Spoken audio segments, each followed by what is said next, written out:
Hola, saludos para todos. Bienvenidos una vez más a la continuación de nuestro estudio en las 7 iglesias. Es un gusto para mí que podamos volver a encontrarnos en la continuación de este valiosísimo contenido de las 7 iglesias del Apocalipsis. Hoy estamos iniciando con la carta a la sexta iglesia, la de Filadelfia. Tengo certeza de que la misma forma como aprendimos valiosas lecciones de las 5 anteriores, así sucederá con esta iglesia de Filadelfia. Sobre todo porque esta iglesia, así como la de Esmirna, no solo es alabada por su Señor, sino que en ningún momento la reprende.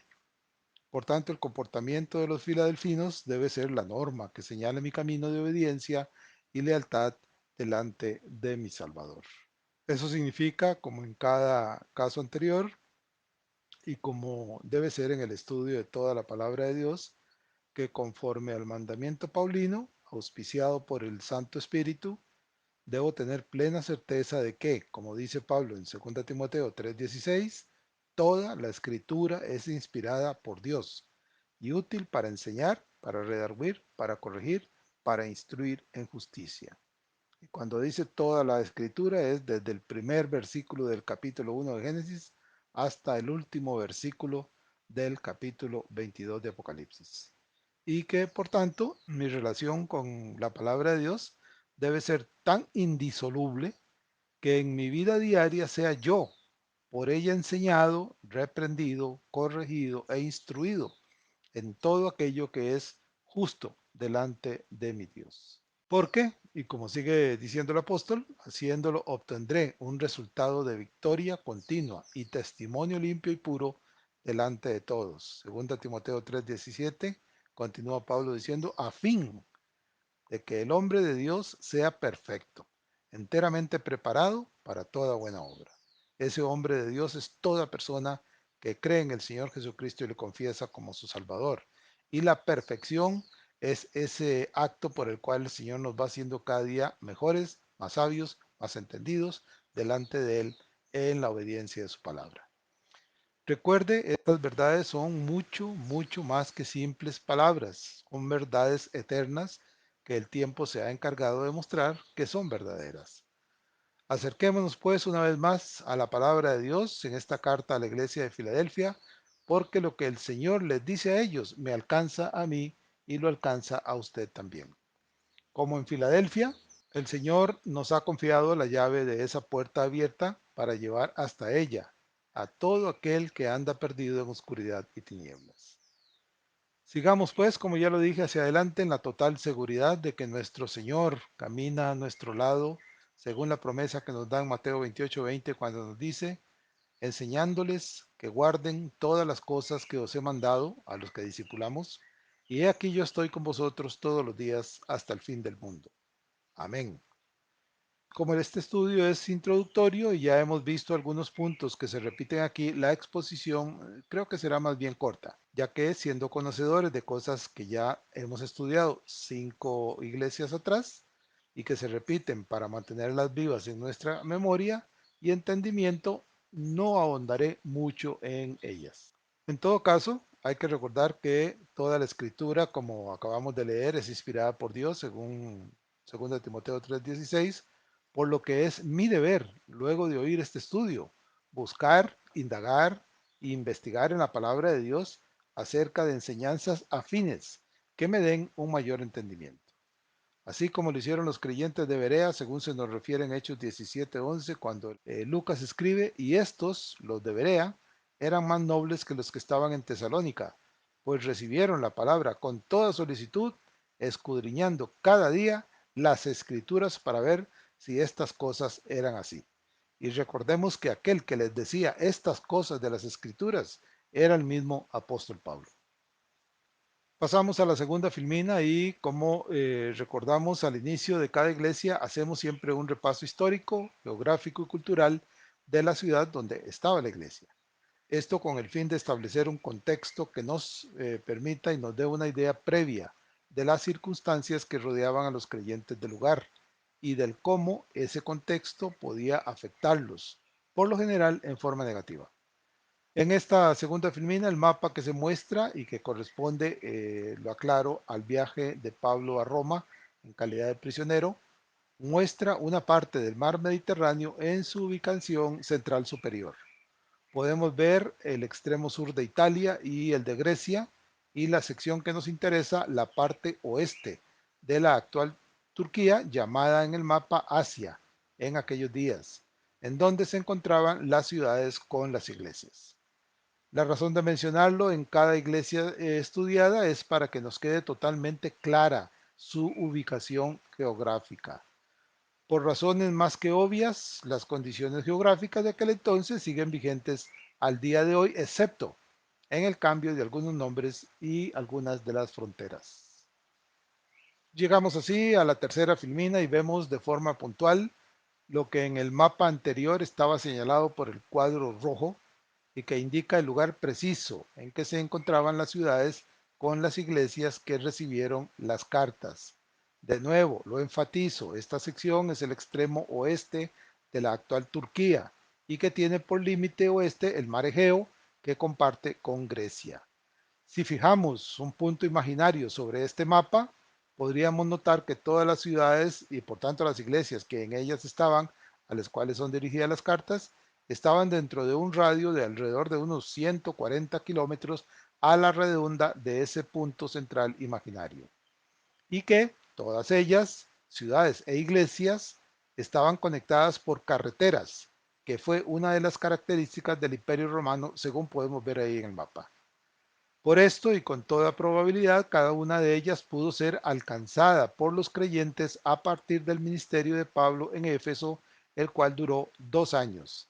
Así lo vemos a través del libro de los Hechos que escribe Lucas, cuando dice en 19:10, hablando de Pablo, dice, así continuó por espacio de 2 años, de manera que todos los que habitaban en Asia, judíos y griegos, oyeron la palabra del Señor.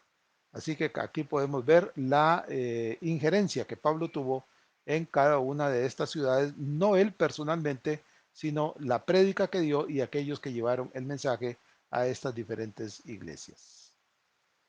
En cuanto a las filminas que continúan, las 4 y la quinta muestran lo que queda hoy de la ciudad de Filadelfia, de aquellos días en los cuales recibieron esta carta. Estas ruinas han persistido por siglos y siglos, es decir, por lo menos 1900 años, a pesar de los terremotos que se sucedían en esa parte de Asia, lo que habla muy bien de la calidad de las construcciones en aquellos días, especialmente las romanas. La filmina 5 muestra lo que queda de un anfiteatro y al fondo la ciudad como se vería el día de hoy. Es impactante pensar que entre esas ruinas, en aquellos días de su gloria como ciudad romana, los creyentes del Señor a quienes el Señor les dirige la carta para alabarlos y prometerles protección, caminaron esos siervos fieles, esos filadelfinos de los cuales el Señor estaba tan contento por la forma obediente y fiel con que les seguían.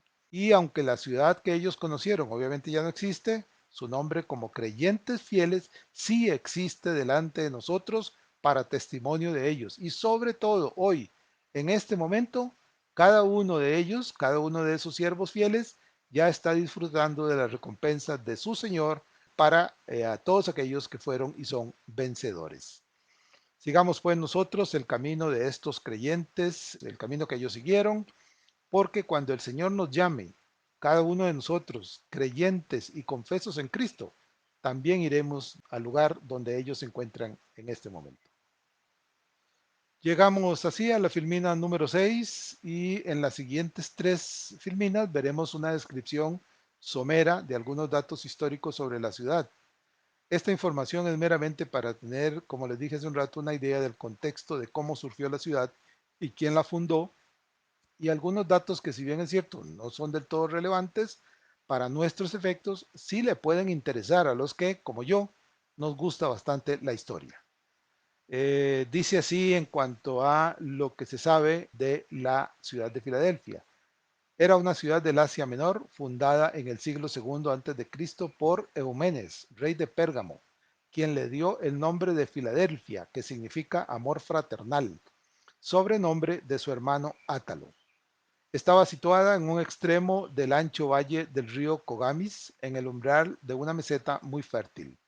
La región era sacudida por terremotos. En el año 17 después de Cristo, uno de esos terremotos destruyó a Filadelfia. Los habitantes tuvieron que vivir en tiendas de campaña, con la referencia de lo que dice Apocalipsis 3:12, de que nunca más saldrás de la protección divina. Recibió ayuda imperial para la reconstrucción y luego, bajo el emperador Vespasiano, tomó el nombre de Flavia.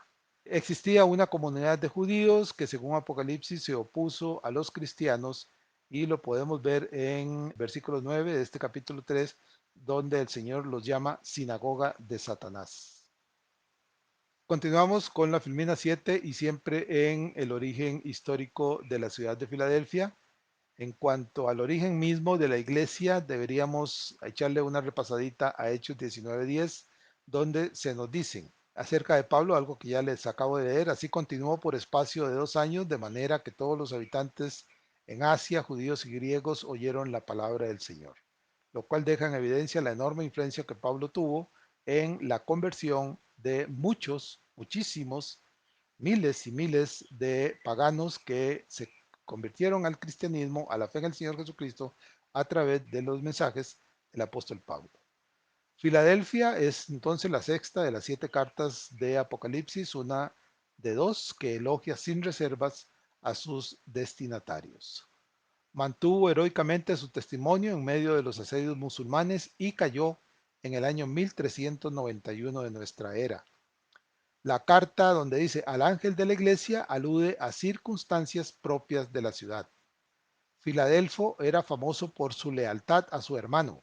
Así la iglesia, la verdadera Filadelfia, hereda y cumple una firme lealtad a Cristo. Versículos 8 y 10. La ciudad estaba cerca de la puerta abierta hacia una región de gran riqueza, y así la iglesia recibe una puerta abierta hacia oportunidades que aprovechar para esparcir el Evangelio del Señor. Y concluimos este registro histórico aquí en la Filmina 8 y seguimos leyendo. Los símbolos de la corona y el templo, versículos 11 y 12, establecen un contraste con los juegos y los festivales religiosos de la ciudad. Expuesta a los terremotos, y el término que se dice ahí, a los que vencieren, se les promete la estabilidad definitiva de ser edificados en el templo de Dios. Como en Esmirna, esta iglesia fue rechazada por los judíos de la ciudad, y se les promete que el vencedor disfrutará de la aceptación de su Señor, cuyo nombre ha confesado. Versículo 8. Esto está indicado nuevamente por el otorgamiento de nombres divinos. Versículo 12, que recuerdan los nombres nuevos adoptados por la ciudad. Continuamos con la filmina número 9 y encontramos de nuevo lo que ya vimos en las 5 cartas anteriores, que nos muestra el fundamento sobre el cual descansa la razón de ser de aquellas iglesias y, por extensión, de la iglesia de hoy y de siempre.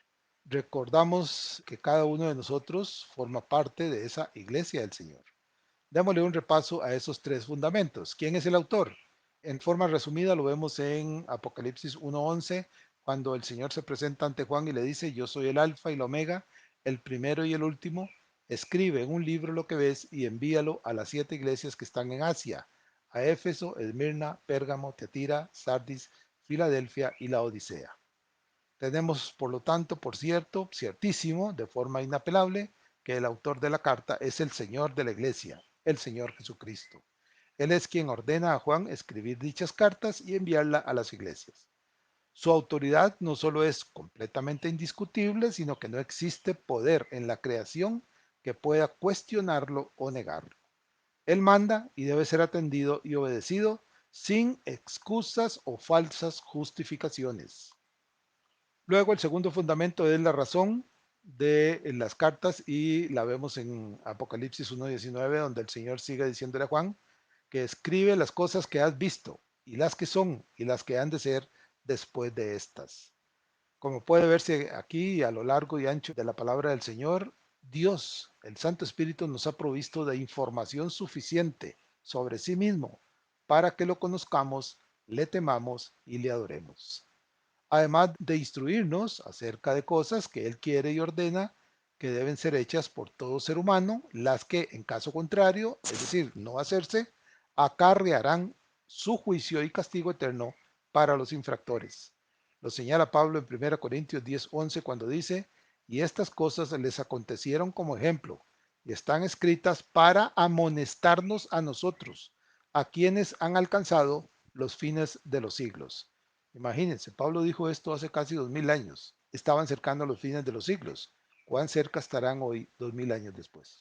Y Apocalipsis 1:3 dice, bienaventurado el que lee y los que oyen las palabras de esta profecía y guardan las cosas en ella escritas, porque el tiempo está cerca. Así que como ven, nos alcanza esta bienaventuranza por cuanto estamos oyendo las palabras de esta profecía, la voz del Espíritu, y estamos siendo obedientes a las cosas que se nos está mandando en lo que aquí se dice. Y como tercer aspecto fundamental tenemos al receptor o receptores, en este caso, dice Apocalipsis 1:20, el misterio de las 7 estrellas que has visto en mi diestra y de los 7 candeleros de oro. Las 7 estrellas son los ángeles de las 7 iglesias y los 7 candeleros que has visto son las 7 iglesias. Entonces, y por defecto, los receptores de las cartas puntualmente en toda su revelación soy yo y es usted. Recordemos que el Señor camina entre los candeleros que representan su iglesia. Por tanto, recuerde, camina en medio de usted y de mí, lo cual nos deja muy claro que no hay absolutamente nada de nada que podamos pensar y hacer de lo que el Señor no se entere. Así que, conscientes de esta realidad innegable, ¿cómo es? Debemos asegurarnos de vivir una vida de fidelidad y obediencia permanente, de manera tal que tengamos siempre la aprobación de nuestro Señor. La Filbina 10 es una imagen que me encontré, una representación que alguien hizo de parte de la forma como el Señor se presenta ante una de sus iglesias con pies como bronce bruñido. Me pareció muy importante ponerla ahí porque es sin duda llamativo la forma como el que la dibujó se lo imaginó. Llegamos así a la filmina número 11 y este pasaje ya también fue visto en cartas anteriores y de forma puntual. Juan nos presenta a aquel que vio en la visión de Patmos. Este pasaje debe ser retenido en nuestra memoria para ser señalado ante quien quiera saberlo sobre el único que revela los eventos finales de los tiempos por medio del apóstol Juan. Al respecto dice Juan en 1:12, y me volví y vuelto, vi 7 candeleros de oro. Y en medio de los 7 candeleros a uno semejante al Hijo del Hombre, vestido de una ropa que llegaba hasta los pies y ceñido por el pecho por un cinto de oro. Su cabeza y sus cabellos eran blancos como blanca lana, como nieve, sus ojos como llama de fuego, y sus pies semejantes al bronce bruñido, refulgente como un horno, y su voz como estruendo de muchas aguas. Tenía en su diestra 7 estrellas, y de su boca salía una espada aguda de 2 filos, y su rostro era como el sol cuando resplandece con toda su fuerza. Y cuando le vi, caí como muerto. Él puso su diestra sobre mí, diciéndome, no temas, yo soy el primero y el último, y el que vivo y estuve muerto, mas he aquí que vivo por los siglos de los siglos. Amén. Y tengo las llaves de la muerte y del Hades. Recordemos, este es aquel que ante quien Juan cayó como muerto, es el mismo Señor al cual usted y yo servimos, amamos y creemos como nuestro Señor y Salvador. Asegurémonos pues que nuestro servicio sea de su total aprobación, porque delante de Él no existen, recuerden, ni paños tibios ni medias tintas. O vivimos en fidelidad, adoración y obediencia total, o no lo estamos haciendo. La vida del Señor nunca se mide en porcentajes. O estamos al 100% con Él y en Él, o no lo estamos. Y no me contradigo con la afirmación anterior porque mi vida y la suya debe ser siempre y en su totalidad para la gloria de Dios. Ya casi estamos terminando y llegamos a la filmina número 13 que nos muestra la carta en sí, la que el Señor escribe a los creyentes en la iglesia de Filadelfia. Notaremos que, como en el caso de la iglesia de Esmirna, el Señor no le hace ni un solo señalamiento negativo a esta iglesia, ya que la iglesia no es una entidad inmaterial, sino la suma de cada uno de los creyentes en Cristo, de la cual formamos parte. Debemos darnos por aludido en cada una de las cosas que el Señor señala. dice Pablo en 1 Corintios 12 al 14, porque así como el cuerpo es uno y tiene muchos miembros, pero todos los miembros del cuerpo, siendo muchos, son un solo cuerpo, así también Cristo, porque por un solo espíritu fuimos todos bautizados en un cuerpo, sean judíos o griegos, sean esclavos o libres, y a todos se nos dio a beber de un mismo espíritu. Además, el cuerpo no es un solo miembro, sino muchos, tanto en las cosas que el Señor menciona como en aquellas en que manifiesta su enojo y desaprobación. Debemos tener presente que cada uno de nosotros formamos parte del cuerpo de Cristo, que es su iglesia. Veamos pues lo que el Señor le dice a la iglesia de Filadelfia y que, como dice el refrán, aquí en nuestro país, cojamos para nuestro propio saco. Apocalipsis 3:7 empezamos y dice, escribe al ángel de la iglesia en Filadelfia. Esto dice el santo, el verdadero, el que tiene la llave de David, el que abre y ninguno cierra, y cierra y ninguno abre. Yo conozco tus obras. He aquí, he puesto delante de ti una puerta abierta, la cual nadie puede cerrar, porque aunque tienes poca fuerza, has guardado mi palabra y no has negado mi nombre.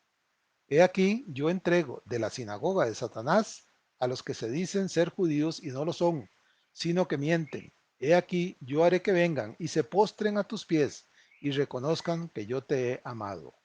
Por cuanto has guardado la palabra de mi paciencia, yo también te guardaré de la hora de la prueba, que ha de venir sobre el mundo entero para probar a los que moran en ella. Quiero enfatizar que aquí, llegado el momento, cuando estemos aterrizando en este versículo 10, le prestaremos muchísima atención, una especial atención por la connotación de lo que este versículo dice, de la promesa que el Señor está haciendo y del significado que implica para los creyentes en el Señor. Así llegamos a la Filmina 14, que sería la última de este estudio introductorio del inicio de la carta a la iglesia de Filadelfia y terminamos de leer la carta. Versículo 11 del capítulo 3. He aquí, yo vengo pronto. Retén lo que tienes para que ninguno tome tu corona. Al que venciere, yo lo haré columna en el templo de mi Dios y nunca más saldrá de allí. Y escribiré sobre él el nombre de mi Dios y el nombre de la ciudad de mi Dios, la nueva Jerusalén, la cual desciende del cielo de mi Dios y mi nombre nuevo. El que tiene oído, oiga lo que el Espíritu dice a las iglesias. Como fue hecho en las anteriores, entonces dividiremos la carta en los mismos componentes que le dimos a las ya estudiadas y extraeremos toda la enseñanza que sea posible, que pueda ser productiva y que nuestro deseo así lo logre y el entendimiento tenga en cuanto a la comprensión y entendimiento de todo lo que el Señor está diciendo para retener, hacer y testificar del Señor que nos salvó. Bien, como les dije, llegamos así al final de este primer estudio. Les agradezco sinceramente a todos por continuar. Gracias por su fidelidad. Ya llevamos, con este sería, creo que es el número 51 de estudios hechos aquí en las iglesias y les agradezco a ustedes que se han mantenido fieles porque estoy totalmente seguro de que por la palabra de Dios estamos siendo totalmente instruidos en las cosas que el Señor quiere que seamos firmes y fieles. Recuerde que las recompensas por ser fiel están en las manos del Señor y listas para ser derramadas sobre los vencedores, que recibirán, como lo decía en la carta a Sardis, vestiduras blancas y participarán por derecho de fe y gracia en las bodas del Cordero.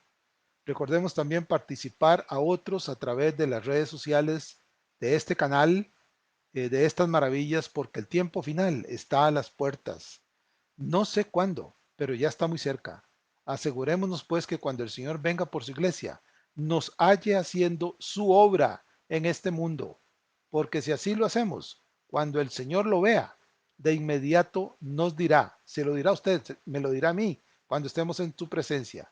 Y su Señor le dijo, bien, buen siervo y fiel, sobre poco has sido fiel, sobre mucho te pondré, entra en el gozo de tu Señor. Bien, saludos y bendiciones. Gracias de nuevo por participar. Gracias por participar. Mándele este estudio a todo el que usted quiera y sobre todo indíqueles que a través de este canal de YouTube puede ver las filminas y escuchar el mensaje y estoy seguro que el Señor hará el resto. llegando al corazón de los que Él quiere llegar, para que, como dije tantas veces, su palabra haga lo que debe hacer según su santa voluntad. Nos estaríamos oyendo de nuevo, si así el Señor lo permite, la próxima semana. Dios me los bendiga.